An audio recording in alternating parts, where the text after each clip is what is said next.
Hi, I'm Carmen. And I'm Steven, and this is Vienna Past and Present, where we stroll through the gilded and sometimes not so gilded halls of Vienna's history.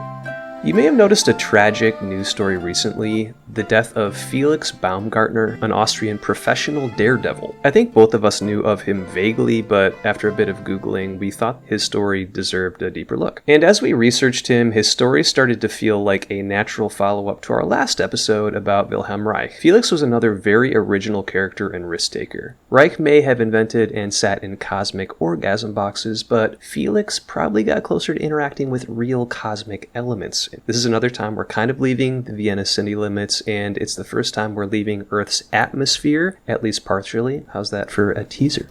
I mean, pretty good. I like the tie-in to Reich. It was a lot, but yeah, I think I'm going okay.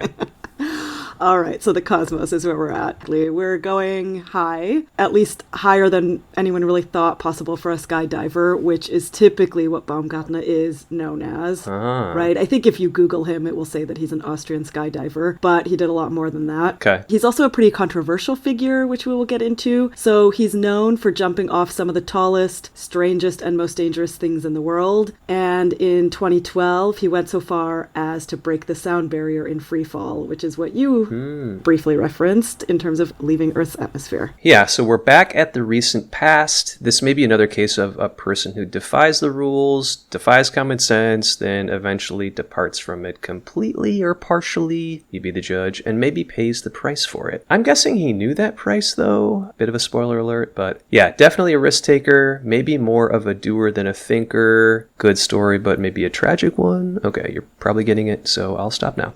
Okay, but actually before that, what's our bias going into this? Carmen, would you consider yourself a daredevil kind of person? A daredevil appreciator? Like, what's your view of roller coasters, for example? No, I don't think I would call myself a daredevil. I mean, yeah, no, not exactly. Yeah. Why are you laughing? I mean, no, it's like, it's not something you think about with your friends or people that you know, or at least I don't, right? Which is probably another part of my answer to this. Like, I don't really think of myself as a daredevil. I don't really think about roller coasters. I forget they exist. It's not something I really get a charge out of. Like, if someone jumps off something, I'm not like, wow, I need to watch that 2-hour biopic movie about the person. Like, not really. I will say I do like some of those biopic kind of things, but I think I like it much... Yeah, randomly they're good. And I think I like it more from, like, the human psychology aspect of it, Totally. Like what drives people to do this, and how do they kind of react to these extreme circumstances, and why are they putting themselves into these extreme situations. So that I find very interesting, but the actual thing itself, like, no, I'm not an adrenaline junkie. Yeah. I don't need to be jumping off things. Roller coasters, as a kid, I liked them, right? But I think by age like 16, I was over it. I was done. Yeah. Right. Yes, I think your answer is revealing, right? You like the movies, but you're not like, oh, what stunt did he do? You're more like, why? Why the hell is this person doing it? That's what I heard in your answer. And yeah, agree. So maybe this continues our tradition, like with the Eurovision episodes. We review things that we're not the target audience for. Okay, so that's our jobs at this point, I guess. Sorry to any Felix fans, but we're trying, okay? We're trying our best. Yeah, I think let's just own the fact that we like to talk about things that we don't know that much about. Yeah. Or that we're not An that outsider's view. Outsiders. So where does his story start? All right, so Felix Baumgartner was born in 1969 in Salzburg, and he grew up in really a pretty ordinary Austrian household from the sound of things. Okay. But from really a very young age, he was obsessed with flying, and he drew airplanes, he tinkered with model helicopters, and then, at some point, from what I understand from really a pretty young age, he started dreaming of jumping out of them. So I think definitely an adrenaline junkie sort of from the jump. And this wasn't cited, like where this came from. I kept seeing online that early exposure to Austria's scenic alpine landscapes further fueled his passion for heights and adventure. So does this make the story even more uniquely Austrian? Maybe I'm reaching, but I'm going to put that out there. Yeah, so some kids climb trees. Felix was like looking for ways to jump out of them, maybe? Exactly. exactly. I mean, he took it to another level. And he began skydiving as a teenager. I read different things. Like, his story is also not super clear. There's something where I read that he was 16 when he first skydived. Then I also saw 17. And from what I read, 17 is actually the earliest that you were allowed to do that in Austria. So 17 seems more likely to me. But anyway, there's like, various accounts. But he was somewhere apparently around 16 or 17 when he began skydiving and did his first skydiving jump. And then after he finished school, he joined the Austrian military's parachute corps. And that was really what gave him training and discipline to master precision jumps and landings.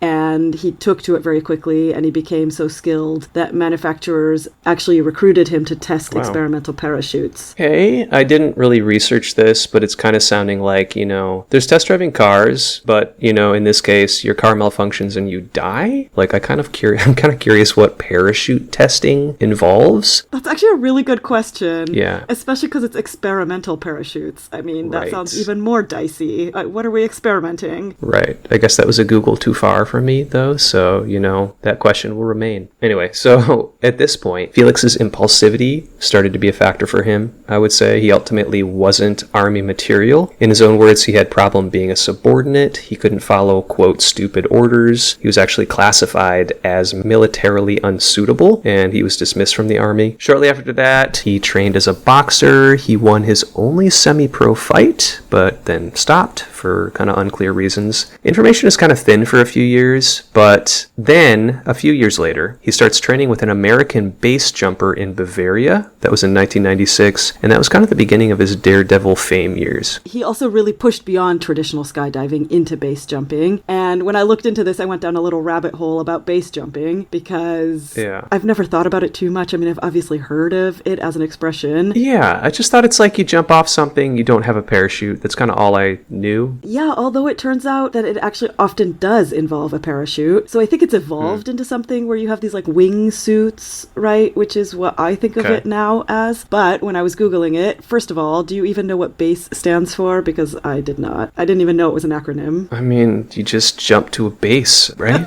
No, I don't. I didn't. Yeah, okay. I didn't even know there was a question to be answered. Okay. Yeah, I didn't know that either. But no, BASE stands for... Oh, wait, now I have to remember it. What was it? Buildings, antenna, spans, which I guess means bridges, and earth. Okay. So it's jumping off of buildings, antennas, bridges, and earth, which I guess means cliffs. Yeah, just it's jumping from fixed objects. And so that's what it started as. But they did use parachutes initially, and I guess even still today. It was very, very fringe when it first started, illegal generally, because you were jumping off places that you were actually not allowed to be. You're typically not allowed to be on the top of some high building. Yeah. And of course, incredibly dangerous, right? But it would make him very famous in the end. Okay. And then when I was looking into this, I also was thinking that, he started base jumping in the 1970s in the 1980s, I think. And I kind of thought like, oh, that sounds like he was very much at the forefront of it. It sounds like he was maybe really early. When did base jumping even start, right? And so then when I went a little bit further down this rabbit hole, I found that apparently the first person believed to ever build and test a parachute was a man called Fausto Veranzio, who jumped from the bell tower of St. Mark's Cathedral in Venice in 1617, which... Wow. What? Okay, yeah. To me, it seems like kind of a 1980s, like, extreme sport invention. I mean, I think ultimately it kind of is in the current form, but the fact that somebody was, like, parachuting off of St. Mark's Cathedral in the 17th century is just completely wild to me. Yeah. Slightly older than I thought, but the acronym BASE itself was coined in the 1970s, so that's much more in line with what I expected. Gotcha. And I would say for all intents and purposes, like how we understand base jumping today, it started in the 70s. So yeah, he started in 1996. His base jumping training, quote unquote, question mark. Again, I don't know this scene very well. His big breakout came in 1999 when he jumped off the Petronas Towers in Kuala Lumpur in Malaysia, then the tallest buildings in the world. Security tried to stop him, but he managed to sneak up, leap off, and parachute safely. So if you're asking yourself, wow, you can do that? Legally, the answer is absolutely not. He actually snuck in the parachute in a briefcase and jumped off a window cleaning crane. He recorded a video of it, and you can see it on YouTube pretty easily. It was interesting. He's hurrying, but he seems pretty relaxed the whole time. Like, that's kind of the most impressive part. As impressive as the jumping to me, actually. So it's wild. Like, you can see this 5-minute video. Yeah, I mean, I think you just need to be ballsy all around, right? To do the jump, yes, but to even get there... And just be so calm about it. Yeah, and climbing out on some window crane. Yeah, for me, I'm like, hey, I want the real parachute. I don't want a briefcase parachute for this. I kept thinking that. I'm like, I want the extra triple strength, okay, parachute. Right, I don't want some tangled up thing that I've just like hastily... I don't want a travel size. No. Yeah. Tallest buildings in the world. It's just...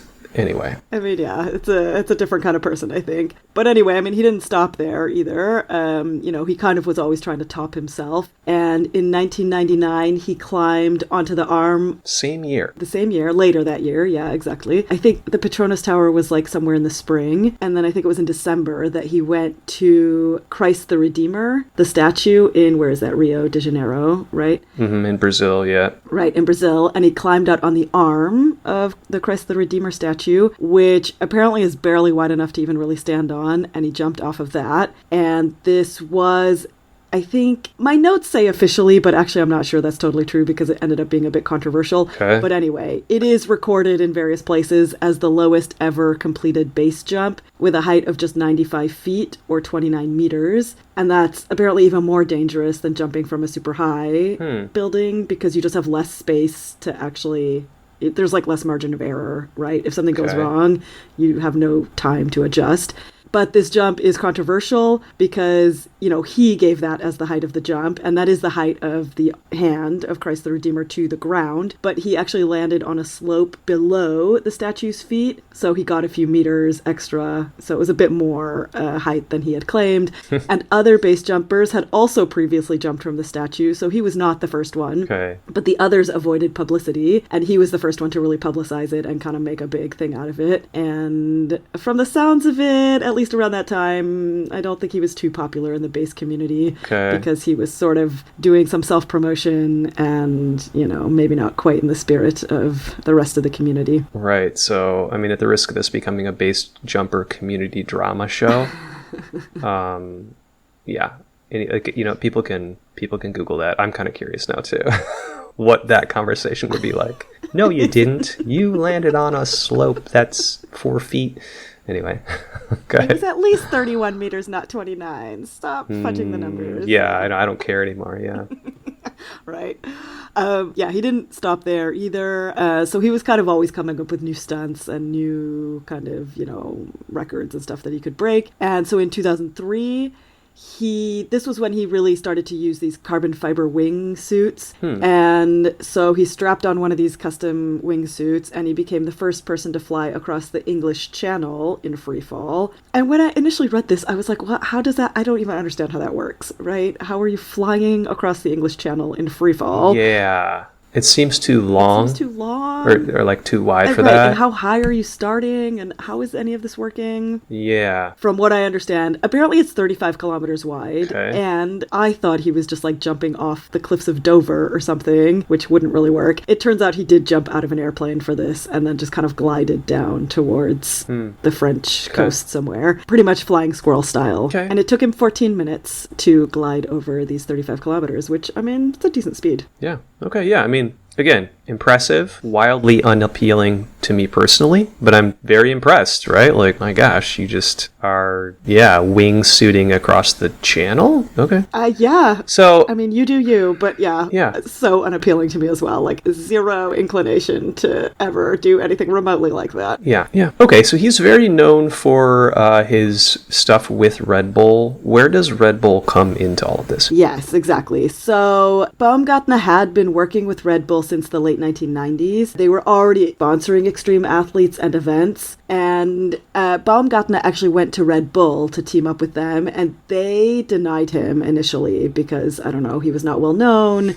And, base jumping at the time, it was kind of like, we don't really know what this is about. And so I think he had done over 30 base jumps or something like that by the time Red Bull finally said, like, oh, okay, yeah, we're going to sponsor you. And so he ended up becoming one of their athletes for these extreme events that they put on. And then Baumgartner, together with Red Bull, came up with something that went way beyond base jumping, and that became the thing he was most famous for, which is called the Stratus project. Okay. And in a way, they kind of are a perfect match anyway, Baumgartner and Red Bull. Both of them are Austrian, right? Red Bull is an Austrian company, and he's, at least at this point, one of the most well-known of any Austrian athletes that they sponsor. I would say he's probably the Red Bull extreme athlete that people might know. And so they were a good combo in the end, but it took a while for them to get together and to actually start doing things together. Okay. Yeah, I mean, it makes sense to me, but, I think like a lot of people, he's sort of the person that I associate with them, even if I had these kind of hazy memories of somebody jumping. Yeah, definitely fits their brand. So it's interesting to hear that he went to them. I guess I always assumed it was the other way around. That was my assumption too, yeah. But no, apparently it took a while for them to get on board. Yeah. So the Stratus project kind of reads like, we're going to give a man a spacesuit, give him a balloon, millions of dollars, and like GoPro him falling. I think it was a little more elaborate than a GoPro, but I mean, effectively, yeah. All right. So what happened? All right. So the Stratus project. This is what I assume people would know Baumgartner from. So the planning for this whole project began in 2005. Okay. And the idea was to launch Baumgartner in a pressurized capsule to the stratosphere. So about 39 kilometers up into space. And then to have him jump and basically go into free fall and break the sound barrier on the way down. And it seems like they took pains to convince people that this was more than just a marketing stunt too, right? Like they involved scientists, engineers, doctors who hoped to learn how the human body reacts to near space conditions. Supposedly that knowledge was going to help astronauts, pilots, maybe even future space tourists who would face these conditions. So there's a lot of kind of ambition wrapped up in here. I mean, that is true, but the cynic in me finds it a little hard to buy.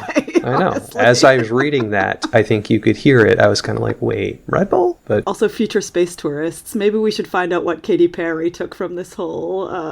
That's right. I'm sure she studied this to prepare for her adventures. She could consult now, right? Yeah.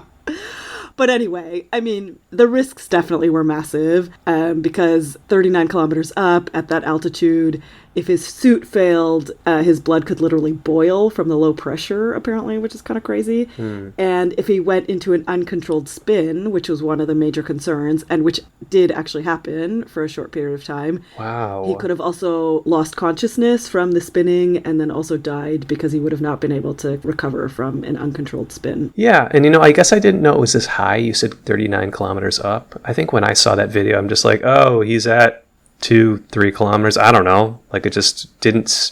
Just because you think like a company, a drink company, if something goes wrong, it'd be just disastrous, right? Or if you read about something, it's like, yeah, that time that Red Bull had someone jump from space and the person died, you'd be like, duh. Yeah. You'd be like, why would anyone be surprised? How idiotic. Anyway, so what happened? All right. So what happened was that there were many years, of course, of test flights and trying to prepare for all of this and getting the engineering just right. Good to hear. Which, yes, is good. Good to which hear. Might be why he survived the thing. Spoiler alert. But the Stratus jump finally happened on October 14th of 2012. And he ascended in a massive helium balloon, which was the largest ever built, to, wow, as we said, to more than 39 kilometers above Earth. I did watch this, and I don't remember exactly how it worked, but like he ascended in a helium balloon. Like how exactly? Not sure. Yeah. But he did somehow get to 39 kilometers above Earth. There was a live feed. It showed him standing in the capsule doorway. Earth curves kind of beneath him. Like it really looks like space. He then saluted, said, "I'm going home now," and he stepped off. Yeah. And then he fell for nearly 4 minutes in free fall, reaching a top speed of 1,357 kilometers per hour, which is insane. I don't even know what to do with that.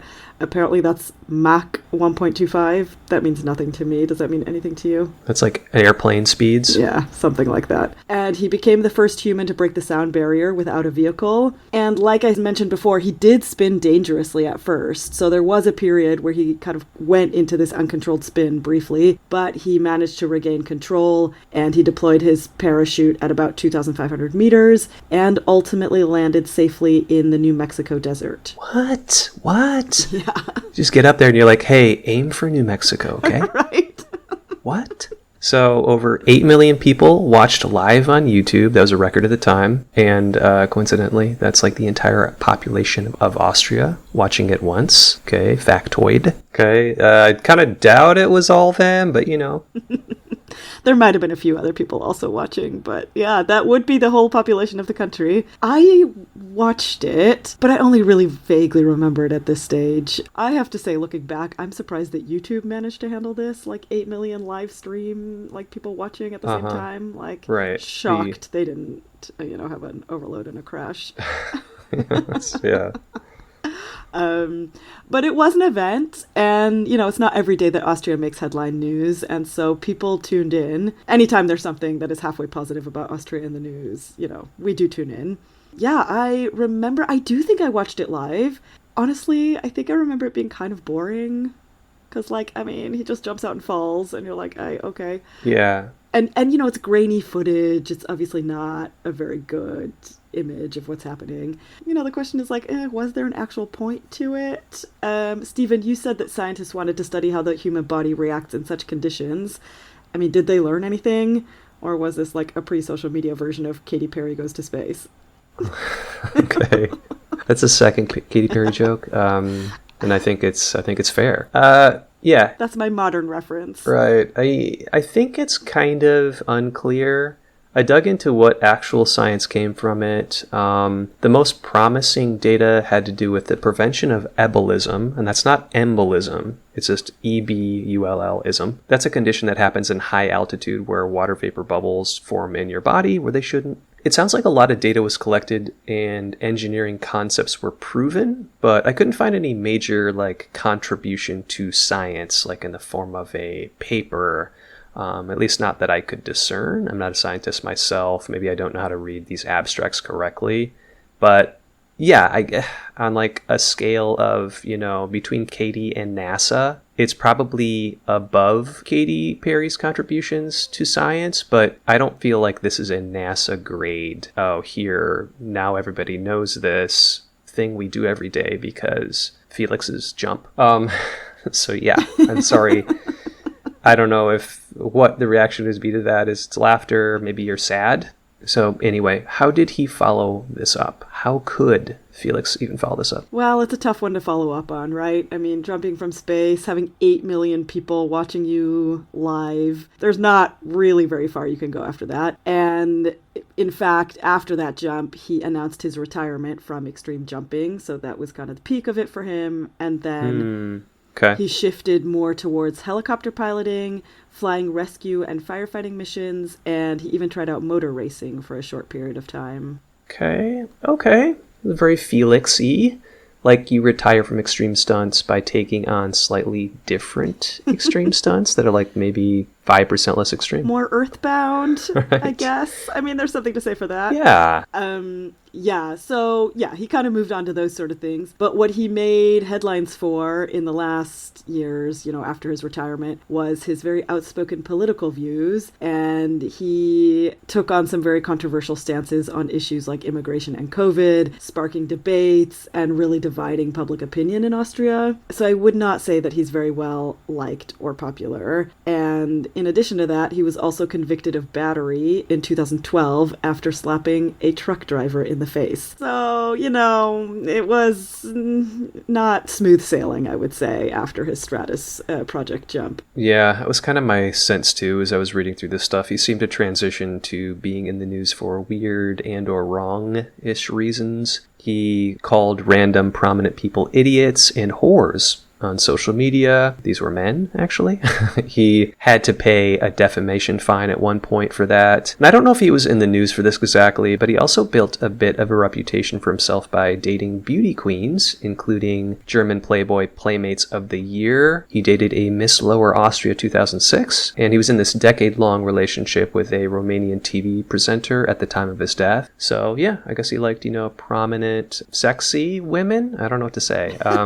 But like maybe kind of a Barbie doll aesthetic. Yeah, and I mean, he kind of ended up just being a bit of a tabloid fixture afterwards, right? And being in the news for his political views and, various run-ins with the law rather than anything that would be inspiring or something you would look up to, right? Which I think with the Stratos project, the jump from space, he did have this kind of aura around him of, he did something nobody else had done before and had a lot of people looking up to him for that. And then I don't think he managed to maintain that very well because, he, as you said, was in the news for the wrong reasons, really. But ultimately, the Stratos jump was the thing that did have some lasting impact. It definitely was good marketing for Red Bull, and it was publicity for Baumgartner. I don't think I knew who he was before that. I assume most people had. I didn't, for sure. I'm pretty sure I didn't know either. And my cynical interpretation is that it was mostly a PR and marketing stunt, but I guess it did also provide some valuable data around pressure suits and high-altitude survival. Potentially. And,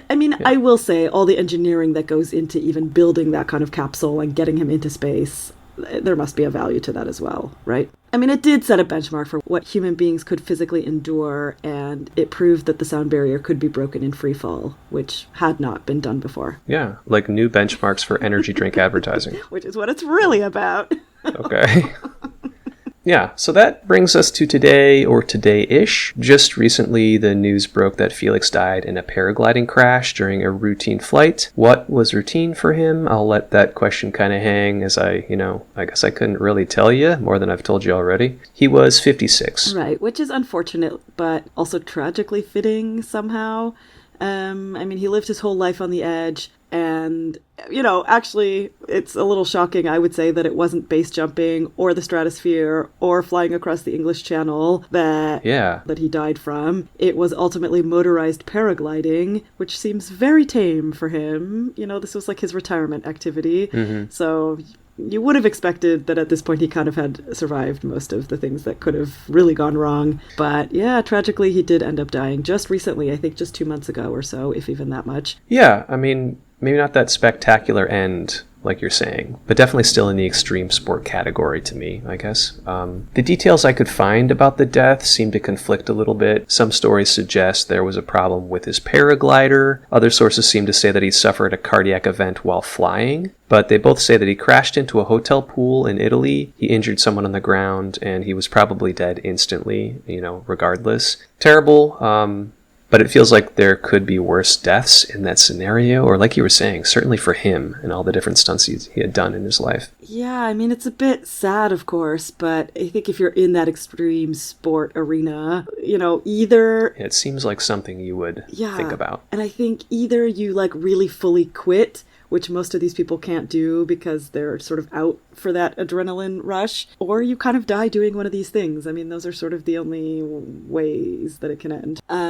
The aftermath has been somewhat complicated. So like I said, he's been quite a controversial figure the last couple of years. And so on the one hand, Austria and the international extreme sports community mourned him and are mourning him. There were tributes in the press. People shared memories of watching that 2012 jump live, which I think did connect quite a lot of people around sort of one singular event that everyone experienced together. But on the other hand, because of his controversial politics and some of his past behavior, the response hasn't been universally warm, right? He was divisive in life, and he remains divisive in death. One thing Austria did do was add his name to the Straße der Champions, the Street of Champions. Excuse me. It's called Straße der Sieger. Oh, I thought I did the German wrong. I'm like, what? This seems like a simple pronunciation. Champions is English, so it's Straße der Sieger. Okay. Which means Street of Champions. Yes, correct. Okay. So it's basically a sort of honorary street where Austrian sports legends get plaques with their names on them, kind of like Walk of Fame, but like Viennese just for sports stars. So I didn't really know about this until we were looking into this episode. And so I looked it up, and I have seen this. I mean, I've seen these plaques with names and handprints around the city, but I never really paid attention to it. And I think I assumed... That's like any city, right? Okay? There's plaques on streets, okay? Yeah. And I think I just assumed it was like old Austrian composers or something. I mean, I had no idea that this was some sort of like... Felix Baumgartner composer? Okay. Yeah, but apparently, I mean, or at least some part of this, I guess, is dedicated to sports people. Yeah, I mean, this is news to me, but all right. I just figured it was another Mozart thing, though. It got it. Yes. Anyway, like, it seems like a nice gesture. Maybe it's not, something downtown, but, an honor. Yeah. Maybe it's an honor. Honestly, I don't know. I didn't even know that this collection of plaques had a name, and I could not have told you that it was supposed to be a street. But maybe I'm also thinking of other plaques. I don't know. I know, or the ones I'm thinking of are, I think, distributed around the city. Okay. And this street is apparently like somewhere by Maria-Hilfer-Straße, from what I understand, which is not super central, but it's not super far out either. In any case, I don't think it's an attraction that anybody really goes to, and it's not one that the city's promoting. That much I think I can say. Yeah, so maybe this is kind of a good reflection of this, love-ish, hate-ish relationship that Austria had with him. And it kind of makes me think of this like whole hidden art, right? I think it's called Technically Still Standing Memorials. So these are, the memorials that are moved out to like these out of the way places, to the museum basement, or maybe they'll just be reframed to like feature just a certain part of a person's life, So for Felix, it's like, okay, he jumped from space-ish. Yay, like that kind of reframing. So yeah, there's the memorials that are kind of there, they're kind of not. So like everybody's happy or equally disappointed, on either side of this issue. But again, we are not people who are moved by daredevils. Take all this with a grain of salt. Maybe that makes us more fair. Maybe. Sure. Let's Maybe. say so. Yeah. But I will say I am interested in trying to just what drives people to do this, right? Because it's so not something that I would ever be interested in doing. Right. But that's what makes it even more interesting to me, that there are people that are just so, I don't know, drawn towards doing these extreme things, and they have some sort of like internal drive and push that I just don't have at all. And so trying to, understand that somehow, I do think is interesting. Yeah. Definitely an interesting life. Yeah, so, he did a lot. He was in the news, and for better or for worse, he's a divisive guy, and yeah, I guess it kind of ended in a way that it had to end, right? Mm-hmm. Yeah, it was an end. And speaking of the end, that's also the end of our show. So, thank you for listening. Smooth. Right? Was that a good segue? I liked it. It's pretty good. Thanks. So, thank you for listening. If you liked what you heard, share with your friends or leave us a 5-star review. And if you didn't like it, then, don't worry about that review. Right. You can find us on social medias, Vienna Past and Pres on Instagram, or send us your episode ideas at viennapastandpresent@gmail.com. Auf Wiedersehen, pfiat euch, Baba. Bye.